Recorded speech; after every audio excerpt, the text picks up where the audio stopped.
Supreme court के एक फैसले से गुजरात हाई कोर्ट और गुजरात की राज्य सरकार को बड़ा झटका लगा है। दरअसल सुप्रीम कोर्ट ने गुजरात की निचली अदालतों के 68 जजों के प्रमोशन पर रोक लगा दी है।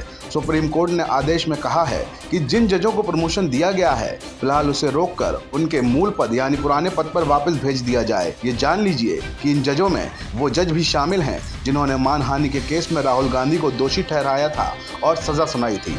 जी हाँ, हम बात कर रहे हैं हरीश वर्मा की, जिन्होंने राहुल गांधी को 2 साल की सजा सुनाई थी।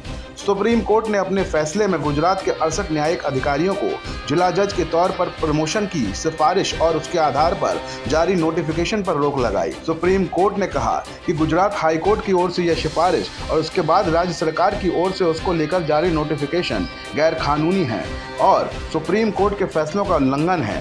दरअसल पिछले दिनों हाई कोर्ट ने जजों को प्रमोशन दिया था। इसके बाद गुजरात सरकार ने इन जजों की नियुक्ति का ऑर्डर भी जारी कर दिया था। प्रमोशन प्रक्रिया में कम अंकों वाले जजों के चयन पर गुजरात के 2 जुडिशियल ऑफिसर ने सुप्रीम कोर्ट का रुख किया था और हाई कोर्ट की तरफ से अपनाए गए तरीकों पर आपत्ति जताई थी। इस मामले में 8 मई को आखिरी सुनवाई के बाद सुप्रीम कोर्ट ने फैसला रिजर्व कर लिया था। सुप्रीम कोर्ट ने 12 मई को अपने अंतरिम फैसले में सभी जजों के प्रमोशन पर रोक लगाने का ऐलान किया। सुप्रीम कोर्ट ने न्यायमूर्ति एम.आर. शाह और न्यायमूर्ति सी.टी. रविकुमार की पीठ में कहा कि गुजरात राज्य न्यायिक सेवा नियमावली 2005 के अनुसार योग्यता सह वरिष्ठता के सिद्धांत और योग्यता परीक्षा पास कराने पर ही प्रमोशन होना चाहिए। नियमावली में 2011 में संशोधन किया गया था। पीठ ने कहा हाईकोर्ट द्वारा जारी की गई सूची और जिला न्यायाधीशों का प्रमोशन देने के लिए राज्य सरकार द्वारा जारी आदेश गैर कानूनी है और इस अदालत के निर्णय के विपरीत है, इसलिए इसे बरकरार नहीं रखा जा सकता। न्यायालय ने कहा कि हम प्रमोशन लिस्ट को लागू करने पर रोक लगाते हैं।